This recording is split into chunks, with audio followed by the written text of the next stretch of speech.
السلام علیکم ورحمۃ اللہ وبرکاتہ۔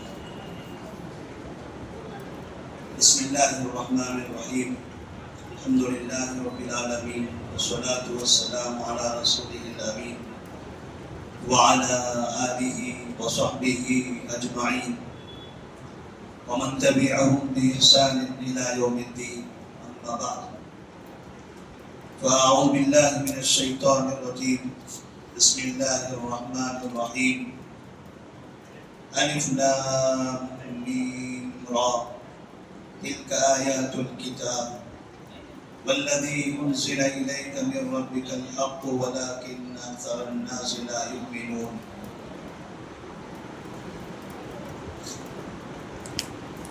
قرآن مجید کی ترتیب کے اعتبار سے سورہ یوسف کے بعد سورہ رعد جو مکہ مکرمہ میں نبی کریم صلی اللہ علیہ وسلم کی مکہ سے مدینہ کی جانب ہجرت سے پہلے نازل ہوئی تھی، یہ سورہ ان ایام میں نازل ہوئی جب نبی کریم صلی اللہ علیہ وسلم بڑی تکلیف اور پریشانی میں مبتلا تھے۔ اہل مکہ جس وقت میں نبی کریم صلی اللہ علیہ وسلم کو مکہ میں قتل کر دینا چاہتے تھے، اور ان کی یہ خواہشیں تھی کہ اسلام سے ہم بہت اکتا گئے ہیں، مسلمانوں سے ہم بہت پریشان ہو گئے ہیں، اب ان لوگوں کا مکمل طور پر خاتمہ کر دیا جانا چاہیے۔ تو اللہ تبارک و تعالیٰ نے سورہ رعد نازل فرمایا۔ رعد کا معنی ہوتا ہے گرجنا، بجلی کا کڑکنا، زوردار آواز، ایسی آواز جس میں گرج ہو، اسے سننے کے بعد آدمی گھبرا جائے، آدمی ڈرنے لگے۔ ایک ایسی آواز، ایسا گرج، ایسی کڑک، آدمی کو خوف محسوس ہونے لگے۔ اللہ تبارک و تعالیٰ نے ایسے وقت میں نازل کی جب کفار مکہ بہت گرج رہے تھے۔ ان کی گرج سے ایسا لگ رہا تھا کہ بس سب تباہ ہو جائے گا، سب ختم ہو جائے گا، لیکن اللہ تبارک و تعالیٰ نے سورہ رعد کے اندر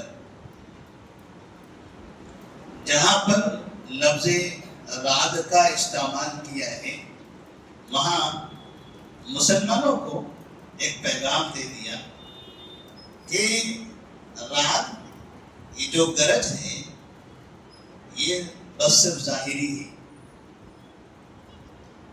یہ گرجنا، یہ کڑکنا، یہ بلند آواز کرنا، اور جسے دیکھ کر ڈر اور خوف کا ماحول بن جائے، یہ تو صرف ظاہری ہے۔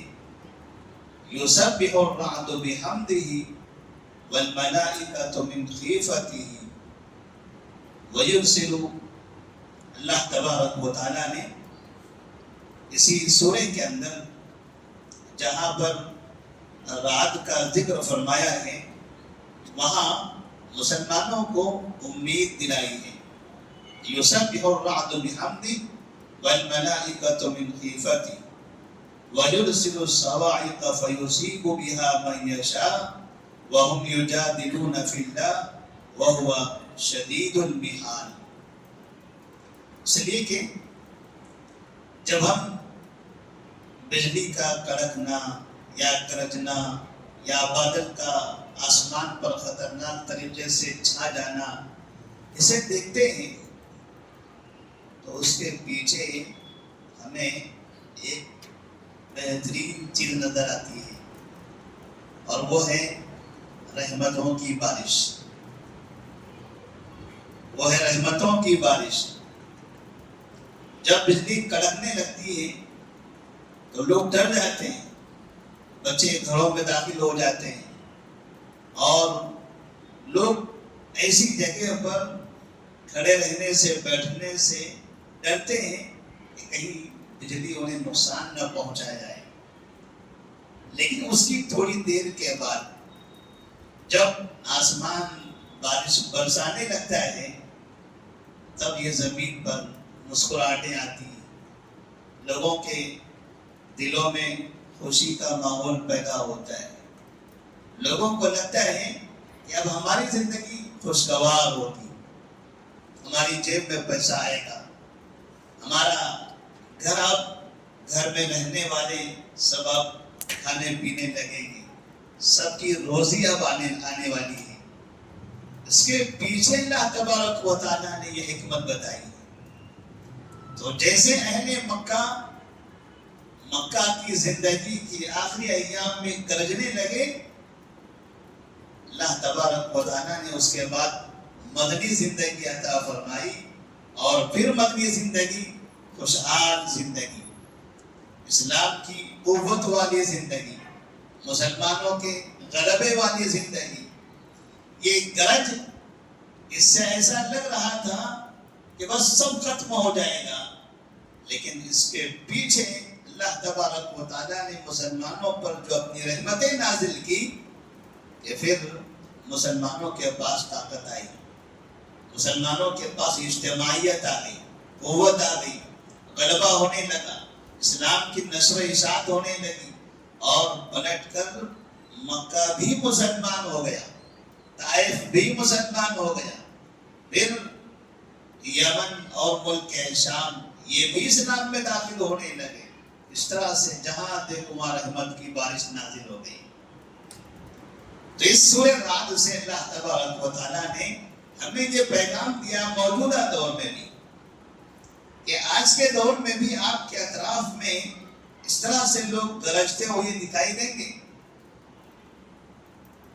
شکل و صورت دیکھیے, ان کے تیور دیکھیں, اور ان کے الفاظ سنیں, بڑی تکلیف ہوگی. ڈر لگے گا کہ پتہ نہیں کیا ہوگا, پتہ نہیں اب کیا ہوگا, پتہ نہیں اب کیا ہوگا, پتہ نہیں ہم تو اب زندگی گزار لی, ہماری نسلوں کا کیا ہوگا, ہمارے بچوں کا کیا ہوگا. یہاں کا مستقبل تو بڑا خطرناک نظر آتا ہے. ابھی یہ اتنی اکثریت میں آ گئی, انہوں نے یہ قانون بنا دیا, اب یہ قانون گھر گھر میں نافذ ہوگا, پتہ نہیں پھر ہمارا کیا ہوگا, ہمیں یہ زمین ملے گی یا یہاں سے نکال دیا جائے گا. یہ ایسی کڑک اور گرج ہیں جو بظاہر آپ کو دکھ رہی ہیں. ہمیں اس سے گھبرانے کی ضرورت نہیں ہے, ہمیں ایسی چیزوں سے گھبرانے کی ضرورت نہیں ہے, کیونکہ کافر ہمیشہ گرجتا ہی رہتا ہے. اس کی یہ طبیعت نہیں ہے, وہ ہمیشہ چیز کو پکار کرتا ہے, ہمیشہ غصہ ہوتا ہے, ہمیشہ دھمکیاں دیتا ہے, ہمیشہ چیلنج کرتا رہتا ہے, ہمیشہ دھمکاتا رہتا ہے. وہ تو گرجتا ہی رہتا ہے, لیکن اس کے پیچھے اللہ تبارک و تعالیٰ مسلمانوں پر جو رحمتیں نازل کرے گا وہ انہی لوگوں کو پتہ رہے گا جو سچے ایمان والے ہیں. سچے ایمان والے اس گرج کے پیچھے اللہ کی رحمت دیکھ رہے ہوتے ہیں. کمزور ایمان والے اس گرج سے ڈر جاتے ہیں اور اپنے ایمان کو ضائع کر دیتے ہیں. یا تو وہ ایمان سے ہاتھ دھو بیٹھتے ہیں, یا پھر ایسی تکلیف اور مصیبتوں کو سننے کے بعد وہ اللہ سے ہی شکایتیں کرنے لگتے ہیں, وہ اللہ سے ہی شکایتیں کرنے لگتے ہیں, یا اپنی زندگی سے مایوس ہونے لگتے ہیں. اللہ تبارک و تعالیٰ نے اس سورے کے اندر ہمیں یہ بتایا ہے کہ دنیا کے اندر غلبہ اگر کسی کا آپ دیکھو تو مت گھبراؤ, طاقت اگر کسی کے پاس زیادہ دیکھو تو پریشان نہ ہو, اس لیے کہ یہ غلبہ, یہ طاقت, یہ قوت جو غلط کاموں کے لیے ہے یہ سب ختم ہونے والی ہے, یہ سب ختم ہونے والی ہے. اور اللہ تبارک و تعالیٰ کا دین اور حق, انصاف, امن پسندی, سچائی, امانت داری, اس کی جیت ہونے والی ہے. ایک دن یہ غالب آ کر رہے گا. سورہ رعد کے اندر اللہ تبارک و تعالیٰ نے ہمیں اس بات کی تعلیم دی، اس بات کی تسلی بھی دی۔ اس سورہ کی شروعات ہوتی ہے الف لام میم را سے، 4 حروف ہیں۔ قرآن مجید میں اس طرح کے حروف سے آیتیں، بعض صورتیں شروع ہوئی۔ 6 صورتیں ایسی ہیں قرآن کے اندر جس کی شروعات ہوتی ہے الف لام میم سے، جن میں پہلی سورہ بقرہ ہے، پھر اسی طرح سے سورہ آل عمران بھی۔ الف لام میم، الف لام میم، یہ 3 حروف جب ہم عربی میں ملا کر پڑھتے ہیں تو ملا کر پڑھنے کا طریقہ الگ ہوتا ہے، لیکن ان حروف کو ایسے پڑھا جاتا ہے جیسے ایک ایک حرف پڑھتے ہیں۔ الف لام میم کو الگ نہیں پڑھتے، حالانکہ سورہ فیل کے اندر الف لام میم جہاں ہے وہاں پڑھتے ہیں الم تر کیف فعل ربک باصحاب الفیل، وہاں الگ پڑھ رہے ہیں، لیکن یہاں پڑھتے ہیں الف لام میم، تو وہ علم الگ ہے، یہ الف لام میم الگ ہے۔ اس کے بارے میں مفسرین لکھتے ہیں کیا مطلب ہے اس کا، تو کہتے ہیں اللہ اعلم بمرادہ، اللہ اعلم بمرادہ، اس کا مطلب کیا ہے اللہ ہی بہتر جانتا ہے۔ نبی کریم صلی اللہ علیہ وسلم نے بھی ہمیں نہیں بتایا اور ہمیں بھی نہیں بتایا، اللہ ہی اس کا مطلب کیا ہے وہ بہتر جانتا ہے۔ پھر الف لام میم 6 جگہ استعمال ہوا، اور پھر اس کے بعد ایک سورہ کے اندر آگے صاد ملا دیا گیا تو ہو گیا الف لام میم صاد، سورہ اعراف، اور پھر یہاں پر را ملا دیا گیا تو ہو گیا الف لام میم را، سورہ رعد کے اندر اللہ تبارک و تعالیٰ فرماتے ہیں الف لام میم را۔ اس کا مطلب بھی اللہ عالم میں مراد ہے، اللہ ہی بہتر جانتا ہے کہ اس کا کیا مطلب ہوتا ہے۔ اس کے بعد اللہ تبارک و تعالیٰ نے اس سورہ کی جب ابتدا فرمائی، قرآن مجید کی تعریف فرمائی، قرآن کا تذکرہ کیا، ایسی کتاب جس کتاب کا کفار مکہ انکار کرتے تھے، اللہ نے وہ کتاب جو پڑھنے کے لیے نازل کی گئی اس کا ذکر کیا، پھر ایسی کتاب کا آگے ذکر کیا جو کتاب دکھائی دیتی ہے، یعنی یہ کائنات انسانوں کی نظروں میں کھلی کتاب ہے۔ اگر آپ پڑھی جانے والی اس کتاب پر ایمان نہیں لاتے ہو، یہ آپ کو سمجھ میں نہیں آتی، تو کم سے کم اس کھلی کتاب کو تو دیکھ لو جسے آپ دیکھ سکتے ہو، پڑھنے کی ضرورت نہیں ہے۔ بغیر پڑھے ہر ایک کی نگاہ میں یہ کھلی کتاب موجود ہے۔ اللہ نے کہا اللہ الذی رفع السماوات بغیر عمد ترونہا، آسمان کو دیکھو، یہ آسمان ایسے رکا ہوا ہے، نیچے ستون نہیں، بغیر عمد، وہ چھت ہے، وَجَعَلْنَا السَّمَاءَ سَقْفًا مَحْفُوظًا، ہم نے آسمان کو محفوظ چھت بنا دیا۔ ہمارے پاس اگر بیچ میں پلر نہ ہو چھت میں تو کہتے ہیں کیا بہترین کلاکاری ہے، مگر اطراف میں اس کو پلرز ہوتے، بیچ میں ستون نہیں ہے،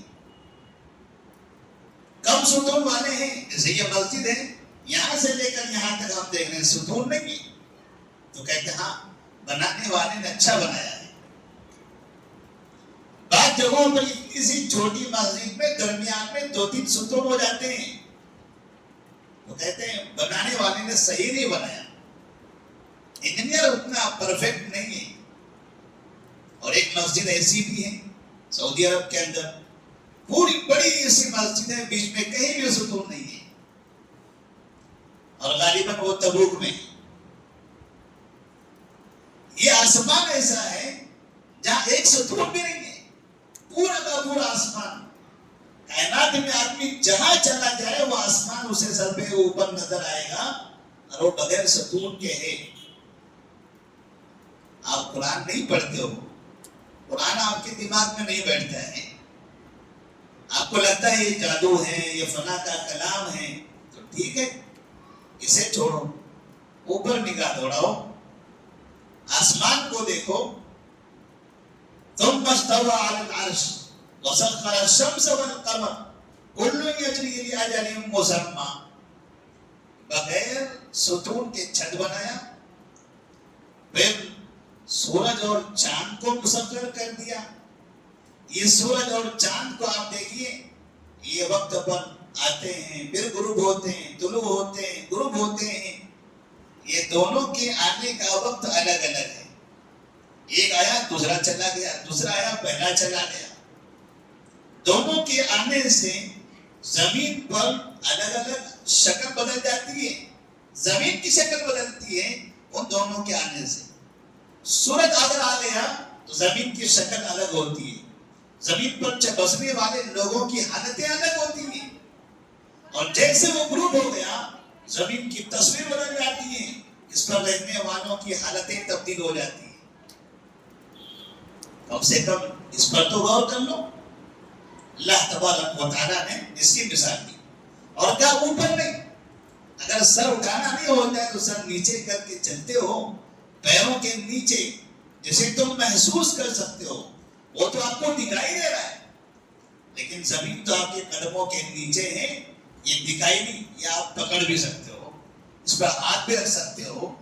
وَهُوَ الَّذِي مَدَّ الْأَرْضَ وَجَعَلَ فِيهَا رَوَاسِيَ وَأَنْهَارًا وَمِنْ كُلِّ الثَّمَرَاتِ جعل فيها زوجين اثنين يغشي الليل النهار ان في ذلك لآيات لقوم يتفكرون. کم سے کم اس زمین کو دیکھو, اس میں اللہ نے نہریں بنائی, زمین کو ہموار بنا دیا, پہاڑ بنائے, نہریں بنائی, پھر اس کے آگے باغات کا ذکر ہے, پھلوں کا ذکر ہے, الگ الگ قسم کی درختوں کا, پھلوں میووں کا تذکرہ ہے, رنگ برنگی رنگوں کا ذکر ہے. اسے تو دیکھ لو. اگر قرآن دیکھ کر, قرآن پڑھ کر تمہیں یقین نہیں ہوتا ہے تو زمین پر بسنے والی یہ ساری چیزیں دیکھ کر تو کم سے کم یقین کر لو اس کا کوئی خالق ہے. اگر حقیقت میں کوئی انسان غور کرنا چاہے تو آسمان اور زمین یہ نظارے اس کے لیے کافی ہے کہ وہ ایمان لے آئے.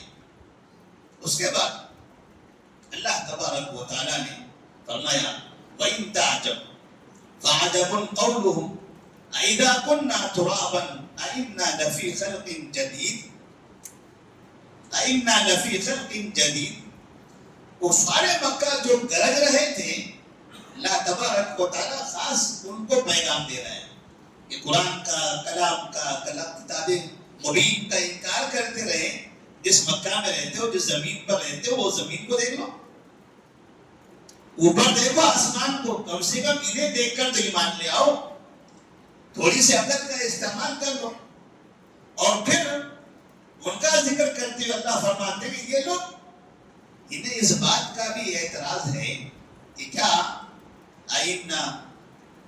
أَإِذَا كُنَّا تُرَابًا أَإِنَّا لَفِي خَلْقٍ جَدِيدٍ, کہ ہم جب مر جائیں گے, مٹی ہو جائیں گے, ختم ہو جائیں گے, کیا پھر دوبارہ زندہ کیے جائیں گے؟ کفار مکہ دوبارہ زندہ کیے جانے کا انکار کرتے تھے. وہ کہتے تھے زندگی یہی ہے, جو کرنا یہی کر لو, اس کے علاوہ کوئی زندگی نہیں ہے, اچھا برا یہیں پر ہے, اچھے کا بدلہ یہیں ملے گا, برے کا بدلہ بھی یہیں پر ملے گا, لہذا یہی زندگی ہے. مرنے کے بعد کی زندگی کا وہ انکار کرتے تھے. تو اللہ تبارک و تعالیٰ نے فرمایا وَفِي الْأَرْضِ قِطَعٌ مُتَجَاوِرَاتٌ وَجَنَّاتٌ مِّنْ أَعْنَابٍ وَزَرْعٌ وَنَخِيلٌ صِنْوَانٌ وَغَيْرُ صِنْوَانٍ يُسْقَىٰ بِمَاءٍ وَاحِدٍ. زمین پر اگنے والے پودے, درخت, ان سب کو دیکھو, ایک پانی سے سیراب ہوتے ہیں.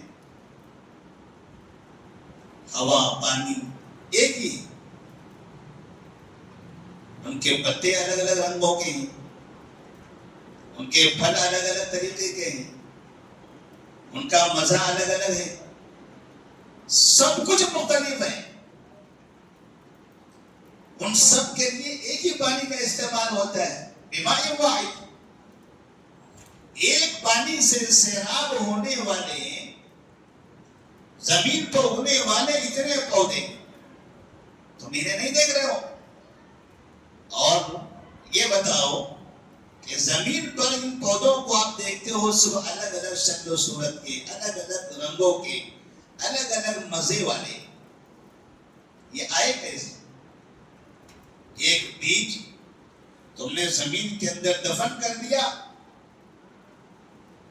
اللہ نے پانی اس کے اوپر پانی برسایا، وہ مردہ بیج زندہ ہو گیا اور اس کے اندر سے باہر پودے نکلنے لگے.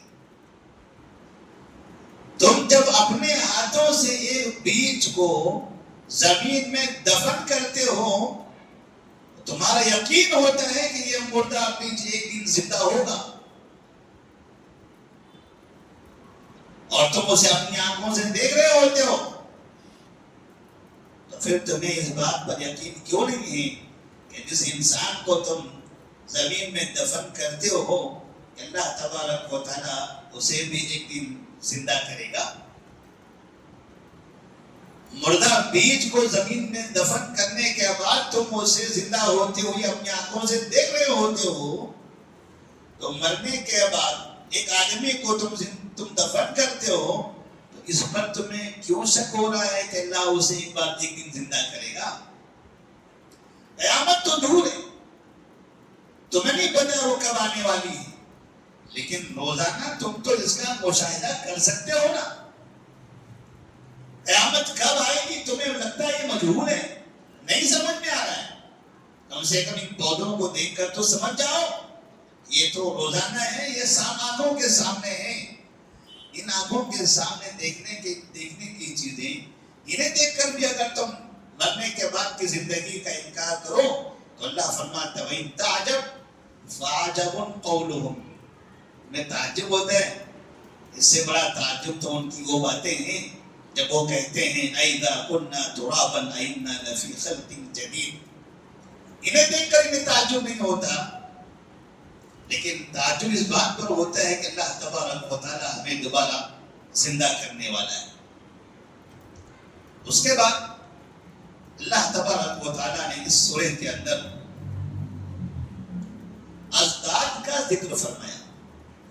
ایک چیز اس کی ذکر، دن رات، صبح شام، یہ دو ذکر ہیں. اس سورہ کے اندر جگہ جگہ ان کا تذکرہ ہے. اللہ تبارک و تعالیٰ نے فرمایا اللہ یعلم ما تحمل کل انثی وما تغیض الارحام وما تزداد. رحم مادر میں یا رحم میں جہاں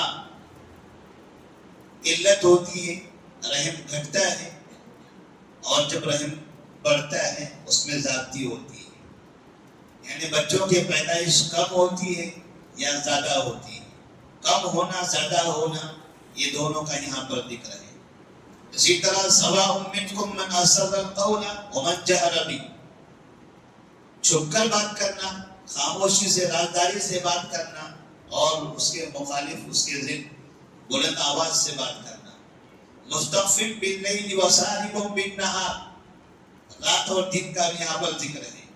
لہو معقبات من بین یدیہ ومن خلفہ، سامنے اور پیچھے کا یہاں پر ذکر ہوا.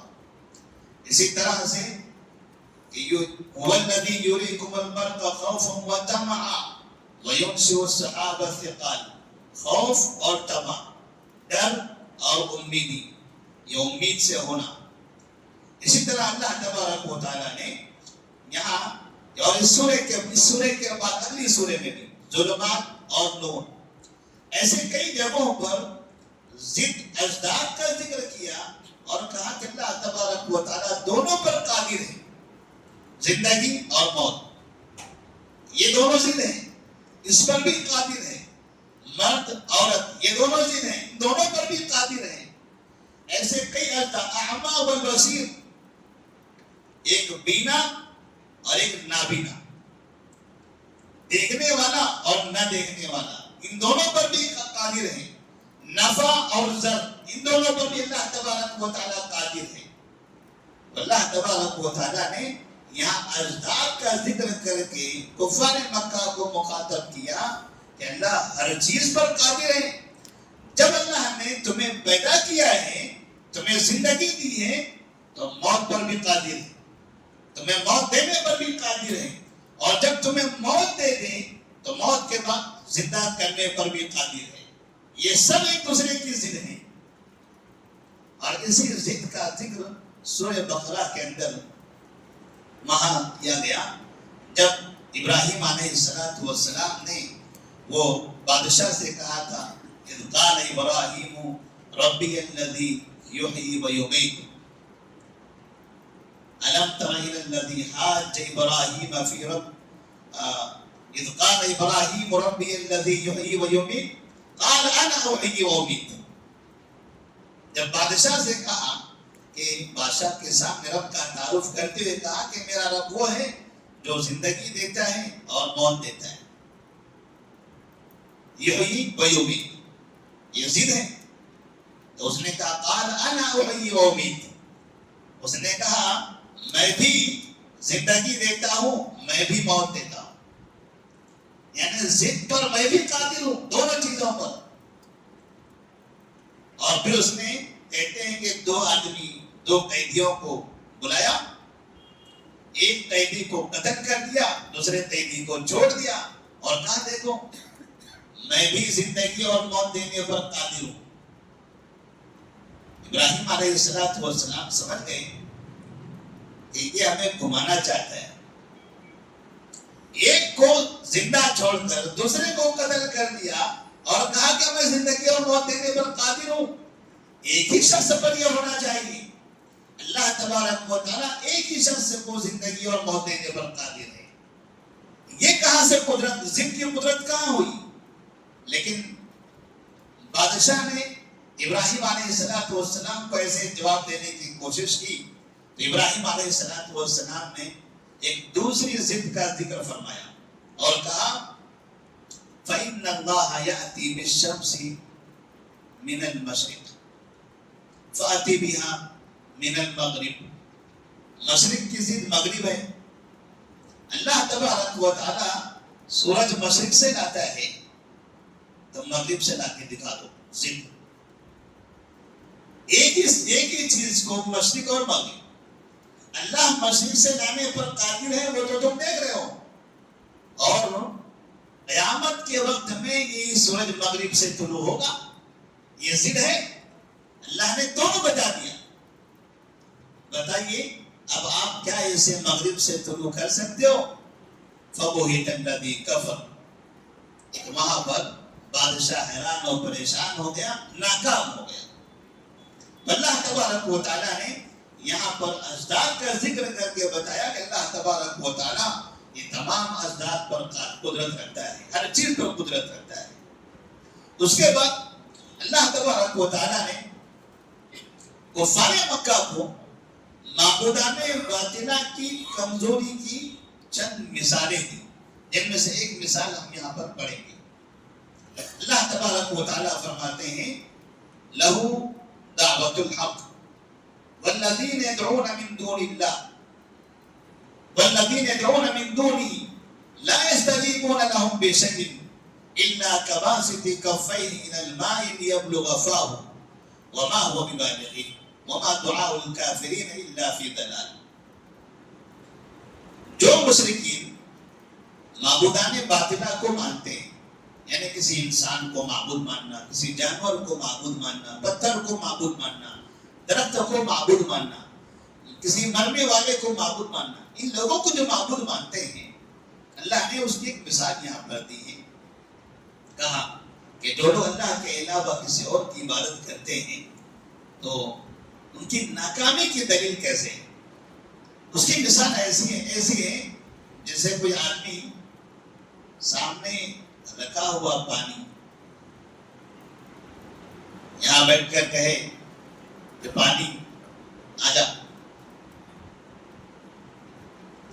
ہاتھ بڑھائے کہے کہ پانی آ جا، کیا وہ پانی اس کے پاس آ سکتا ہے؟ کیا وہ پانی اس کے بات سن سکتا ہے؟ اللہ تبارک و تعالیٰ نے کہا نہ اس کے پاس سننے کی قدرت ہے، نہ وہ پانی اس کے پاس پہنچ سکتا ہے۔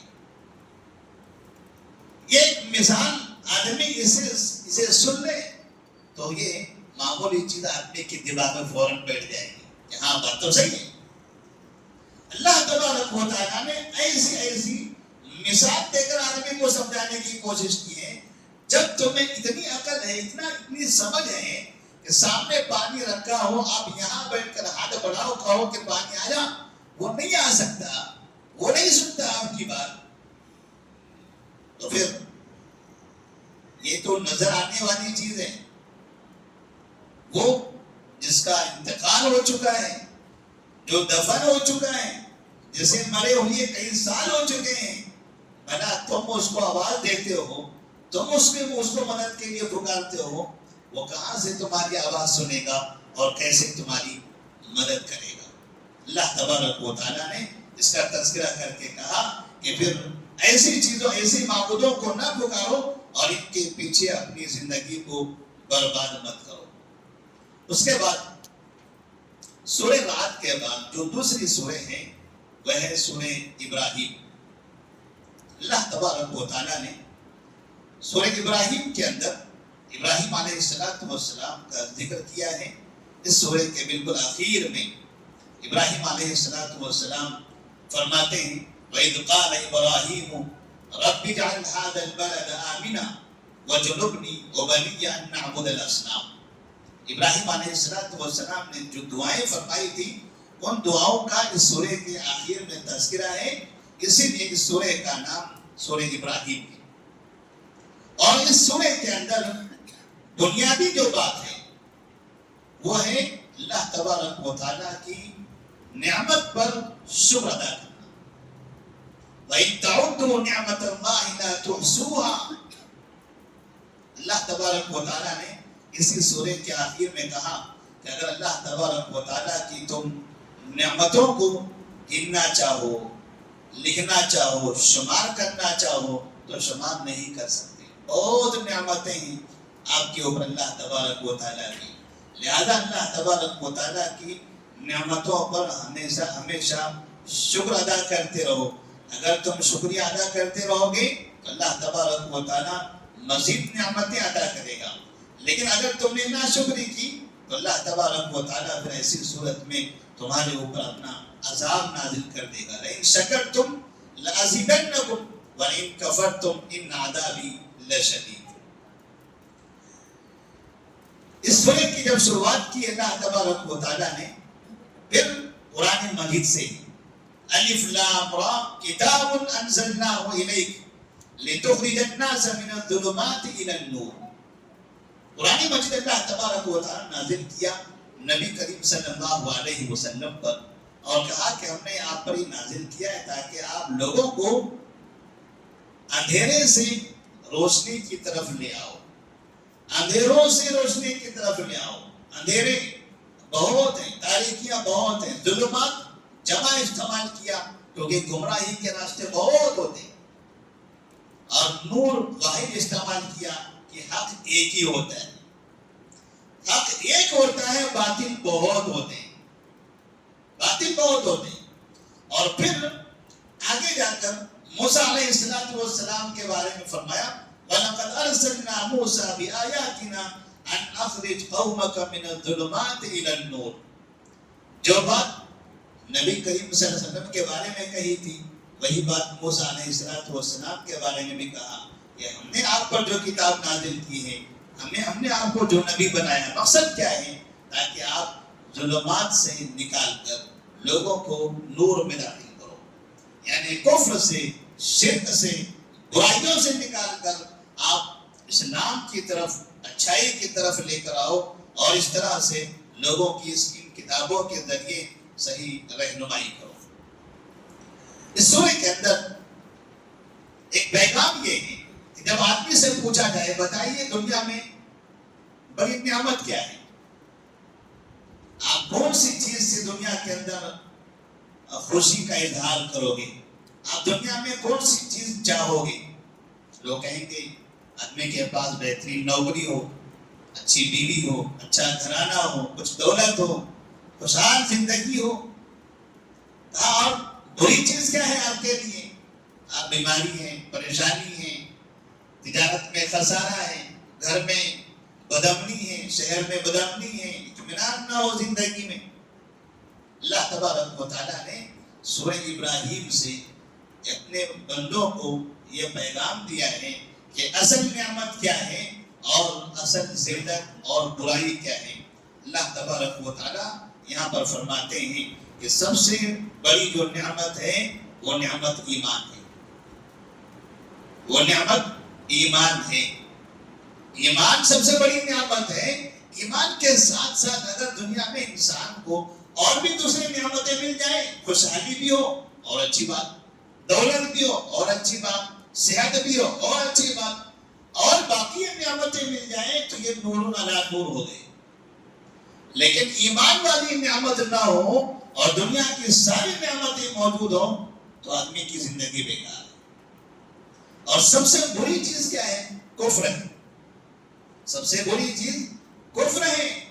آدمی کے اندر کفر ہو اور دنیا کی ساری نعمتیں ہوں، یعنی دولت ہو، اچھا گھرانہ ہو، ترقی ہو، سب کچھ ہو، تو آدمی کی زندگی بیکار ہے۔ آدمی کی زندگی بیکار ہے۔ آدمی کے اندر ایمان ہونا چاہیے۔ ایمان سب سے اچھی چیز ہے۔ اللہ تبارک و تعالیٰ نے دنیا میں ہمیں اسی لیے پیدا فرمایا ہے۔ اس کے بعد جب آدمی برائی کے دلدل میں پھنستا ہے، اچھے راستے کو چھوڑ کر غلط راستے پر جاتا ہے، تو آدمی کو ایسا لگتا ہے کہ ہمیں شیطان گمراہ کرتا ہے، شیطان ہمارے پیچھے پڑا ہوا ہے۔ میں نیک کام کرنا چاہتا ہوں لیکن شیطان کرنے نہیں دیتا۔ میں نماز پڑھنا چاہتا ہوں، شیطان پڑھنے نہیں دیتا۔ میں صبح فجر میں اٹھنا چاہتا ہوں، شیطان اٹھنے نہیں دیتا۔ بس پتہ نہیں کیا ہو گیا تھا، شیطان حاوی ہو گیا، میں نے گالی دے دیا، میں نے ہاتھ اٹھا لیا۔ جہاں دیکھو وہاں اپنی برائی پر شیطان کا ہی نام لیا جاتا ہے۔ اللہ تبارک و تعالیٰ نے قرآن مجید کے اندر سورہ ابراہیم کے اندر اپنے بندوں کو ایک بات کی خبر دی ہے کہ آپ کو یہ معلوم ہونا چاہیے جس شیطان کا نام آپ یہاں بار بار لیتے ہو، کل قیامت کے دن یہ شیطان تمہارے ساری حرکتوں سے، سارے اعمال سے پلہ جھاڑ لے گا۔ تو کہے گا اللہ سے اس کا میرا کوئی تعلق ہی نہیں ہے، اس سے میرا کوئی تعلق ہی نہیں ہے، اس سے میرا کوئی رشتہ ہی نہیں ہے، یہ پتہ نہیں کون ہے، پتہ نہیں میرے پیچھے کیوں پڑا ہوا تھا، پتہ نہیں میرے بہکاوے کے اندر کیوں آیا ہوا تھا۔ اللہ تبارک و تعالیٰ بندوں سے کہتا ہے دیکھو شیطان جب ایسا کہے گا، ابھی دنیا میں کیوں اس کے پیچھے پڑے ہو، کیوں اس کے راستے پر جا رہے ہو؟ وقال الشیطان لما قضی الامر ان اللہ وعدکم وعد الحق ووعدتکم فاخلفتکم وما كان لي عليكم من سلطان الا ان دعوتكم فاستجبتم لي فلا تلوموني ولوموا انفسكم ما انا بمصرخكم وما انتم بمصرخي انی کفرت بما اشرکتمونی من قبل ان الظالمین لهم عذاب علیم۔ گناہ کر کر کے تھکنے والا آدمی کل قیامت میں رب کے بارگاہ میں حاضر ہوگا اور وہاں بھیڑ لگی ہوگی، ایک دوسرے کو دیکھے گا، وہ کہے گا تمہاری وجہ سے میں یہ راستے پر چلا، وہ کہے گا تمہاری وجہ سے میں ایسا بنا، بیوی کہے گی تمہارے شوہر سے تمہاری وجہ سے میں نے ہماری فرما برداری کی، برائی کے راستے پر آ گئی۔ شوہر کہے گا بیوی سے میں تمہاری باتیں سن کر یہ برائی کرنے لگا۔ بیٹا کہے گا باپ سے تم باپ تھے میرے، تمہارے ساتھ یہ راستے پہ آیا میں۔ سب ایک دوسرے پر الزام لگاتے رہیں گے، ایک دوسرے پر الزام لگاتے رہیں گے کہ تمہاری وجہ سے ایسا ہوا۔ لیکن جب سب کو لگے گا کہ نہیں ہماری وجہ سے نہیں، ہم سب کسی اور کی وجہ سے برباد ہوئے ہیں، وہ شیطان. یہ سارے گمراہ لوگ جو ایک دوسرے کو دیکھ کر بگڑے ہوئے تھے، یہ سب مل کر شیطان کے پاس آئیں گے اور کہیں گے آپ کی وجہ سے ہم گمراہ ہوئے. یہ چھوٹے بڑے یہ سب کے سب شیطان کے پاس پہنچیں گے اور سب مل کر کہیں گے آپ کی وجہ سے، آپ کے راستے پر چلنے کی وجہ سے آج ہم گمراہ ہو گئے، برباد ہو گئے. آج ہمارا فیصلہ جہنم کا ہو چکا ہے، برائے کرم یہاں سے نکلنے کا کوئی راستہ بتاؤ. تو شیطان وہاں پر ان لوگوں سے کہے گا ان اللہ وعدکم وعد الحق. اللہ تبارک و تعالیٰ نے تم لوگوں سے سچا وعدہ کیا تھا. قرآن مجید میں اللہ نے بتایا تھا تم کو کہ شیطان انسان کا کھلا دشمن ہے. تم نے اس کی بات نہیں مانی. اس نے کہا تھا کھلا دشمن ہے، تمہیں گمراہ کرے گا ہی. وَوَعَدْتُكُمْ فَأَخْلَفْتُكُمْ، اور میں تم سے وعدہ کرتا رہتا تھا کہ میرے راستے پر آؤ کامیابی ہوگی، میرے راستے پر چلو کامیابی ہوگی. تم میرے پیچھے آتے رہے. اللہ نے کہا حلال کھاؤ کامیاب بن جاؤ گے، میں نے کہا حرام کھاؤ کامیاب بنو گے. تو ہم بجائے حلال کھانے کے حرام کھاتے رہے، میری بات مانتے رہے. وَمَا كَانَ لِي عَلَيْكُمْ مِنْ سُلْطَانٍ إِلَّا أَنْ دَعَوْتُكُمْ فَاسْتَجَبْتُمْ لِي. سنو، آج تو سب تم مجھ پر الزام لگا رہے ہو کہ میں نے تمہیں گمراہ کیا تھا. میں نے تمہیں مجبور تو نہیں کیا تھا. میں نے تم میں سے کسی کا ہاتھ پکڑ کر تو برائی کی طرف نہیں لایا تھا. میں نے تمہیں کبھی بلایا تھا، دعوت دی تھی. تمہارے خیال میں تمہارے دلوں کے اندر باتیں ڈال دی تھی. تم نے مان لیا، تم نے یقین کر لیا میرے اوپر. میں نے جبر نہیں کیا، میں پکڑ کر تمہیں گمراہی کے راستے پر نہیں لایا. اختیار تمہارے پاس تھا، قوت تمہارے پاس تھی. میں نے دعوت دیا، قبول کرنا نہ کرنا اختیار تمہارے ہاتھوں میں تھا. تم اپنے اختیار سے میرے راستے پر آئے، لہذا اب مجھے ذمہ دار نہ ٹھہرانا. میں تم سے بری ہوں. وہ کہے گا انی کفرت بما اشرکتمونی من قبل، میں تم سب سے بری ہوں، میرا تم سے کوئی تعلق نہیں ہے. تو وہ گمراہ لوگ شیطان پر لعن طعن کرنے لگیں گے کہ دنیا میں اب ہمارے سردار بنے بیٹھے اور یہاں ہم سے بے تعلقی کا اظہار کر رہے ہو. لعن طعن کریں گے تو شیطان دے گا سنو خبردار، لا تلومونی فلا تلومونی ولوموا انفسکم. مجھے برا مت بولو، اپنے آپ کو کوسو. آج برباد ہو گئے تو لعن طعن مجھے کر رہے ہو، ذمہ دار مجھے ٹھہرا رہے ہو. ولوموا انفسکم، اپنے آپ کو ذمہ دار ٹھہراؤ، اپنے آپ پر ملامت کرو. تمہارے اپنے کرتوتوں کی وجہ سے تم آج اس نتیجے پر پہنچے ہو. شیطان گمراہ انسانوں سے یہ بات کہے گا ما انا بمصرخکم وما انتم بمصرخیہ. اور یہ تو فائنل ہے، نہ تم مجھے آج بچا سکتے ہو نہ میں تمہیں بچا سکتا ہوں. جیسے تم برباد ہو، تم سے زیادہ برباد تو آج میں ہوں. جتنا عذاب تمہیں ہونے والا ہے اس سے زیادہ تو مجھے ہونے والا ہے. میں اس طرح پریشان ہوں، مجھے میری فکر لگی ہوئی ہے، لیکن نہ میں تمہیں بچا سکتا ہوں نہ تم مجھے بچا سکتے ہو. ہم دونوں ایک دوسرے کے کام نہیں آ سکتے. اللہ تبارک و تعالیٰ نے جو وعدہ کیا تھا وعدہ برحق ہے. جو شیطان کے راستے پر چلے گا وہ شیطان کے ساتھ جہنم میں جائے گا. لہذا وہ وعدہ آج برحق دکھائی دے رہا ہے. اللہ تبارک و تعالیٰ نے سورہ ابراہیم کے اندر یہ گمراہ لوگوں کے اور شیطان کے درمیان کا جو مکالمہ ہے یہ بیان کر کے پہلے ہی چوکنا کر دیا. دیکھو بعد میں ایسا ہوگا، دیکھو جس کے ساتھ آپ رہ رہے ہو یہ کل آپ کو ایسا دھوکہ دے گا. جیسے کبھی کبھار اپنے بچوں کو نصیحت کرتے تھے، وہ یہ فلاں دوست ہیں، یہ بڑے خطرناک ہیں، یا دھوکہ دیں گے اور بعد میں جا کے پھر لا تعلقی کا اظہار کریں گے، یا آپ کو آپ کے لیے نقصان دہ ہیں، دیکھو ان کے ساتھ پارٹنر نہ بننا، مجھے تجربہ ہے، میں جانتا ہوں ان کو، ایک دن آپ کو دھوکہ دے دیں گے، ہاتھ اوپر کر دیں گے۔ تو جنہیں معلوم ہوتا ہے وہ ایسے لوگوں کو پہلے ہی چوکنا کرتا ہے۔ اللہ تبارک و تعالیٰ نے یہ مکالمہ اس مکالمے کا ذکر کر کے پہلے ہی چوکنا کر دیا کہ دیکھو اب ان سے تم خبردار رہو۔ اس کے بعد آخری بات سورہ ابراہیم کے اندر، جس نام سے یہ سورہ موجود ہے، ابراہیم علیہ السلام کے نام سے، اللہ تبارک و تعالیٰ نے اس سورہ کے آخر میں ابراہیم علیہ السلام پر نازل کردہ نعمتوں کا بھی ذکر کیا ہے، کیونکہ اس سورہ میں اصل اللہ کی نعمتوں کا ذکر ہے اور نعمت کی ضد کا ذکر ہے۔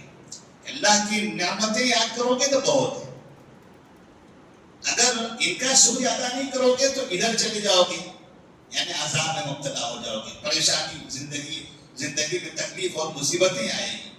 اللہ تبارک و تعالیٰ نے ابراہیم علیہ السلام کا تذکرہ کیا تو اس میں فرمایا وَإِذْ قَالَ إِبْرَاهِيمُ رَبِّ اجْعَلْ هَٰذَا الْبَلَدَ آمِنًا، جب کہا ابراہیم علیہ السلام نے اے میرے رب اس شہر کو تو امن والا بنا،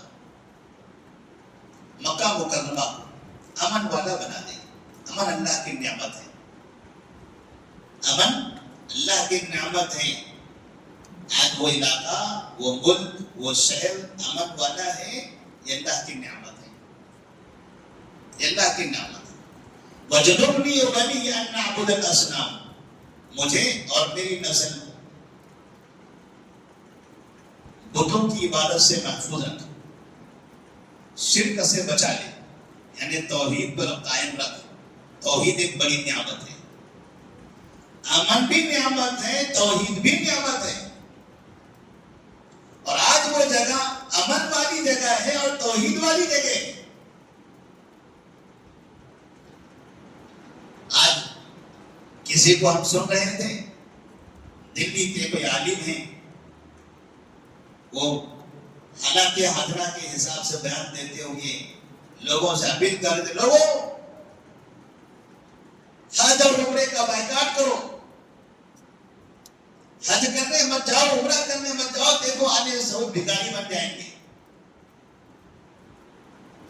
وہ حکومت غریب اور فقیر بن جائے گی اگر آپ حج اور عمرہ کرنے نہیں جاؤ گے۔ تو وہ کہتے ہیں کہ میں دنیا کے تمام مسلمانوں سے اپیل کرتا ہوں کہ حج عمرے کا بائیکاٹ کر دو۔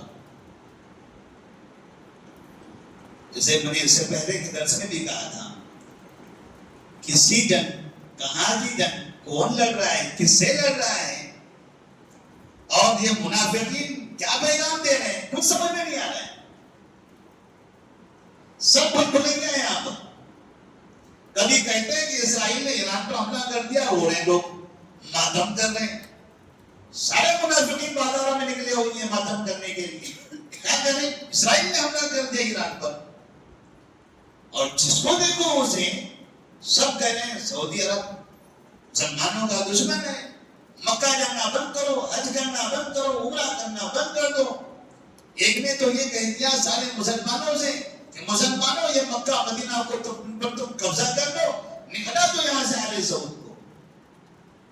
اب یہ اسرائیل اور ایران کی جنگ اور ٹارگٹ سب کا مکہ اور مدینہ ہے۔ اس سے سمجھ میں آتا ہے کہ یہ ہو کیا رہا ہے۔ نہ کسی کو تہران سے مطلب ہے جو ایران کی راجدھانی ہے، نہ وہاں پر اسرائیل کی راجدھانی سے مطلب ہے، نہ تہران کے بادشاہوں سے امیروں سے مطلب ہے، نہ یہودی حکمرانوں سے مطلب ہے۔ مسلمانوں میں بیٹھے ہوئے منافقین یہ دونوں کی جنگ میں مکہ اور مدینہ کو ٹارگٹ بنا رہے ہیں، اور جس کو دیکھو وہ مذمت کرتا ہوا آتا ہے۔ ہم مذمت کرتے ہیں اسرائیل کی کہ اس نے ایران پر حملہ کر دیا، ان سے پوچھو پھر اسرائیل نے عرب ملکوں پر حملہ، ایران نے عرب ملکوں پر حملہ کیوں کیا؟ وہاں خاموش ہیں۔ وہاں مسئلہ ہی نہیں ہے. اسرائیل ایران پر حملہ کر رہا ہے, سب مذمت کر رہے ہیں, لیکن ایران عرب ملکوں پر حملہ کر رہا ہے, اس کی مذمت کوئی بھی نہیں کر رہا ہے. میں نے ایک لیڈر کو سنا ہے, لیکن پتہ نہیں نام لینا مناسب ہے نہیں مناسب ہے, لیکن میں کہہ سکتا ہوں میں نے اتنے لوگوں کے درمیان, اتنے ذمہ داروں کے درمیان سچ بولتے ہوئے اس موضوع پر میں نے جو سنا ہے وہ ہمارے شہر کے اکبر الدین اویسی صاحب. جماعت اسلامی کو ہم نے سنا, جمعیت علماء ہند کو ہم نے سنا, پڑوسی ملکوں کے بڑے بڑے علماء کو ہم نے سنا, اس ملک کے کئی لیڈران کو ہم نے سنا, محلے کے گلیوں کے لیڈروں کو ہم نے سنا, نیوز والوں کو ہم نے دیکھا. سب ایک طرفہ بات کرے چلے جا رہے ہیں کہ ہم مذمت کرتے ہیں کہ ایران پر حملہ ہوا, لیکن وہ ایک شیر ہے, بندہ ہے جس نے کھل کر بولا ہے کہ ہم ایران پر حملہ ہو رہا ہے اس کی مذمت کرتے ہیں, عرب ملکوں پر جو حملہ ہو رہا ہے اس کی بھی مذمت کرتے ہیں, ہم دونوں کی مذمت کرتے ہیں. تو یہی حق ہے, یہی سچائی ہے, اور یہی ہم پیغام بھی دینا چاہتے ہیں کہ وہ ظالم اس کی مذمت کرو, یہ ظالم اس کی بھی مذمت کرو. دونوں ظالمین کی مذمت کرنا ہے. دو ظالم آپس میں لڑ رہے ہیں, لیکن دونوں ظالم ایک دوسرے کا اور کسی تیسرے کا بھی نقصان پہنچا رہے ہیں.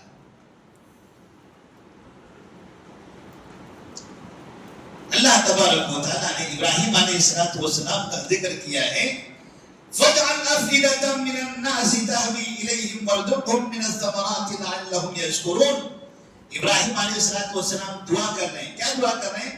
اے اللہ, یہ مکہ ہے, لوگوں کے دلوں کو مائل کر دے کہ سب یہاں آتے رہے, لوگ یہاں آئے, مسلمان یہاں آئے, توحید پرست یہاں پر آئے, اہل توحید یہاں آئے, حج کریں, عمرہ کریں,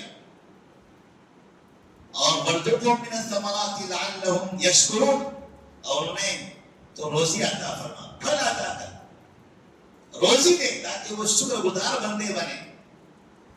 ایک توحید کی دعوت دینے والے وہ نبی ابراہیم خلیل اہل توحید کے بارے میں دعا کرتے ہیں کہ تمام توحید پرستوں کو تو مکہ بھیج دے, اور شرک کرنے والے یہ مسلمان, بدعت و خرافات میں مبتلا منافقین, یہ لوگوں سے کہہ رہے ہیں لوگوں مکہ مت جاؤ.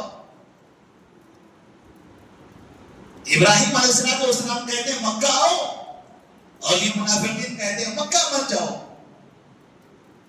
انہوں نے کہا اللہ یہاں کے لوگوں کو تو روزی دے, اور یہ منافقین دعا کر رہے ہیں اللہ ان کو تو ان کی روزی چھین لے, انہیں غریب و فقیر بنا دے. بتائیے اب توحید کی دعوت دینے والے ابراہیم خلیل کی دعا قبول ہوگی یا ہمارے اطراف میں بیٹھے منافقین کی دعا قبول ہوگی؟ اللہ تبارک و تعالیٰ کبھی بھی منافقین کو کامیاب نہیں کرے گا. ہم نے 10-15 سال سے یہ خرافاتیں سنی ہیں. جماعت اسلامی ہے, اخوان المسلمین ہے, تبلیغی جماعت ہے, دیوبندی ہے, بریلوی ہے, قادیانی ہیں, یہ شیعہ ہیں, ان سب میں الگ الگ اوقات میں کبھی یہ اٹھتے ہیں, کبھی وہ اٹھتے ہیں, کبھی ان کی آواز کبھی ان کی آواز. جب جس کو موقع ملتا ہے وہ کھڑے ہوتے ہیں. کبھی کہتے ہیں اقوام متحدہ سے ہماری درخواست ہے کہ مکہ مدینہ اپنے ہاتھوں میں لے لے, یعنی کون؟ امریکہ لے لے. اور یہاں کہتے ہیں امریکہ مرد آباد, اور امریکہ سے اپیل کر رہے ہیں مکہ مدینہ تم لے لو, آگے سے ان کو ہٹا دو. کون سا کیوں ہے؟ آپ پہلے اپنے ملکوں میں امریکہ کو نہیں رہنے دینا چاہتے ہیں, اور امریکہ سے کہہ رہے ہیں کہ مکہ مدینہ تم لے لو, تم اچھے لوگ ہو, یہ عرب نہیں ہونا چاہیے یہاں پر. اور کبھی لوگوں سے کہتے ہیں عمرہ کرنا بند کر دو, یہ غریب بن جائیں گے. پھر کہتے ہیں ان کو اگر پیٹرول سے مالدار ہیں تو پہلے فیصلہ تو کرو یہ پیٹرول سے مالدار ہے کہ عمرے سے مالدار ہے. لاک ڈاؤن میں عمرہ بند تھا, ساری دنیا کی رپورٹنگ ہو رہی تھی, تو یہ بتایا جا رہا تھا کہ عرب کی, سعودی عرب کی جو GDP کیا کہتے ہیں اس کو, وہ بلندی ہوتی جا رہی تھی, وہاں نقصان ہی نہیں ہوا تھا. ساری دنیا کے اندر کئی بڑے بڑے ملکوں کی معیشت کمزور ہو گئی، جبکہ سعودی عرب کی معیشت کمزور نہیں ہوئی تھی، عمرہ بند تھا۔ اللہ تبارک و تعالیٰ نے منافقین کو بتایا کہ حج عمرہ یہ کمانے کا ذریعہ نہیں ہے، کمائی تو تم کرتے ہو، تمہارے ٹور آتے ہیں، یہاں سے فراڈ کرتے ہیں، حاجیوں کے ساتھ فراڈ کرتے ہیں، زیادہ پیسہ لیتے ہیں، وہاں لے جا کے وہاں فراڈ کرتے ہیں، بیماری تم کر رہے ہو۔ وہ لوگ بیماری نہیں کر رہے ہیں، وہ توحید پرست ہیں، اور جو توحید والا ہوگا وہ کبھی بھی بیماری نہیں کرے گا۔ اللہ تبارک و تعالیٰ ان کے دل میں اپنا ڈر اور تقویٰ پیدا کر کے رکھے گا۔ ابراہیم علیہ السلام نے یہ دعا فرمائی، ہم بھی دعا کرتے ہیں، اللہ ہمارے ملک میں امن نازل فرما، عرب ملکوں میں امن نازل فرما، خاص طور پر مکہ اور مدینہ اور وہ علاقہ جو مکہ اور مدینہ کے محافظین ہیں، وہ افراد و حکمران، اللہ ان کی زندگی میں امن نازل فرما تاکہ مکہ مدینہ محفوظ رہے۔ تیسری مسجد اقصی وہاں پر موجود ہے، امن نہیں ہے، دنیا کے اکثر مسلمان وہاں نہیں جا سکے امن نہ ہونے کی وجہ سے۔ وہاں امن ہے، دنیا کا ہر مسلمان وہاں جا سکتا ہے، اس لیے ہمیشہ ان کے لیے دعا کرنا چاہیے۔